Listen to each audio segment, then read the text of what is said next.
They called themselves the Morphean Order, a discreet spiritual collective that promised something everyone in our modern world secretly craves: perfect dreams, tailored visions, delivered while you slept, designed to soothe pain, spark creativity, or grant the illusion of closure. These weren't just dreams. They were experiences recorded, edited, and sold to a world numbed by perfectly polished lives. At first, it sounded almost beautiful. Grieving people paid to relive a last conversation with a loved one. Burned-out artists purchased bursts of pure inspiration. Anxious executives queued up for confidence night packages where empowering scenes were stitched together to play out while their bodies rested. The Order's public face was Therapy and Art, a boutique wellness brand with calming headquarters tucked away behind a converted theater. Their logo looked like folded sleep. It was all very serene, very safe. But the private side was far more complex. And that's where the leaks began. Last winter, an investigative reporter received an anonymous drive. On it was raw studio footage. It showed technicians in soft-lit rooms monitoring neural playbacks.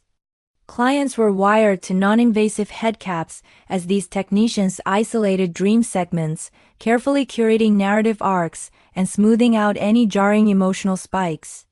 It was like a film editing suite, but the film was someone's subconscious. Internal memos on the drive revealed the real business model. One arm of the company offered guided dream therapy with licensed psychologists in the loop. The other, more lucrative arm, sold pre-packaged dream modules through encrypted marketplaces. Anyone with enough credit and an appetite for an experience that couldn't be faked in daylight could buy one. The trouble wasn't that people were buying dreams. It was what the Morphean Order did with the data. Behind the scenes, they were harvesting microsignals from every dream session. They called them emotional fingerprints, the pattern arcs of thought, the biochemical cadence of joy, longing, and relief. They would then anonymize these signatures and package them into templates.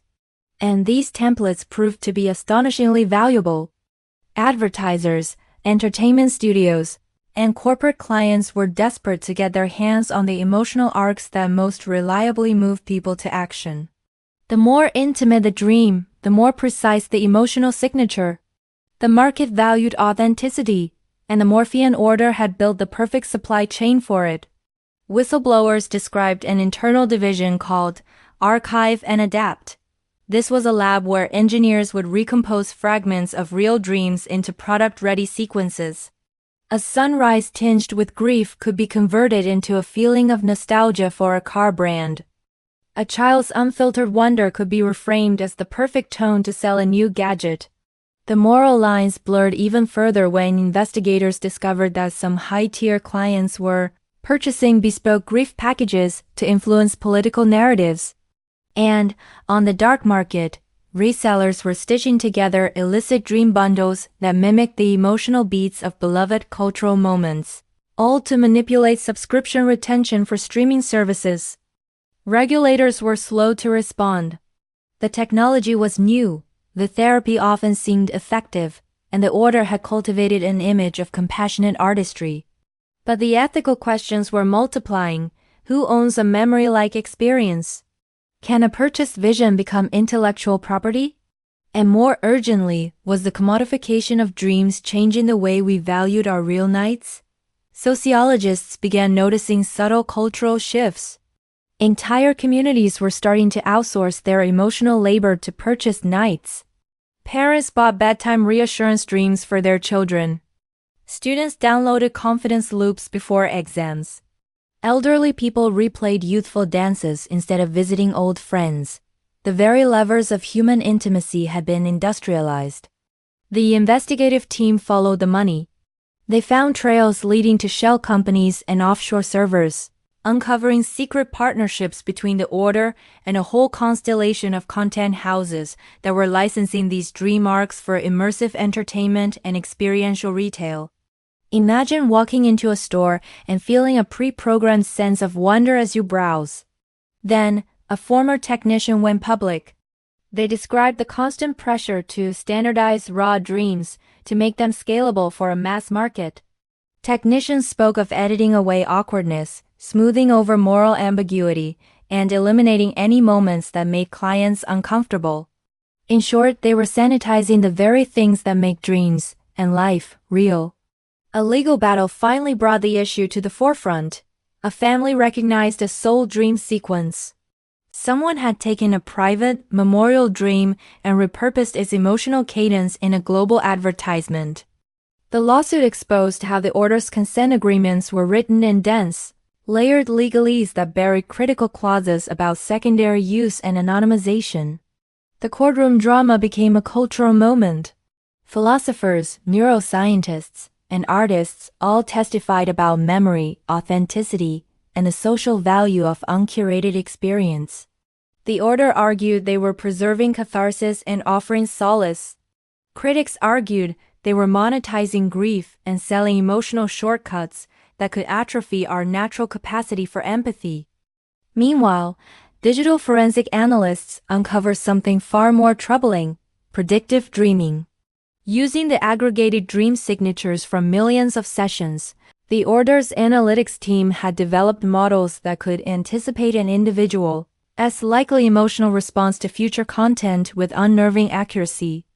Advertisers used these models to time their campaigns for when a population was most emotionally receptive. Some governments even quietly inquired about using it on a national scale to improve morale during crises. The line between healing and influence had blurred into a legal and moral fog. Investigators also found that the cult-like rituals behind the order's exclusive membership served another purpose: communal reinforcement.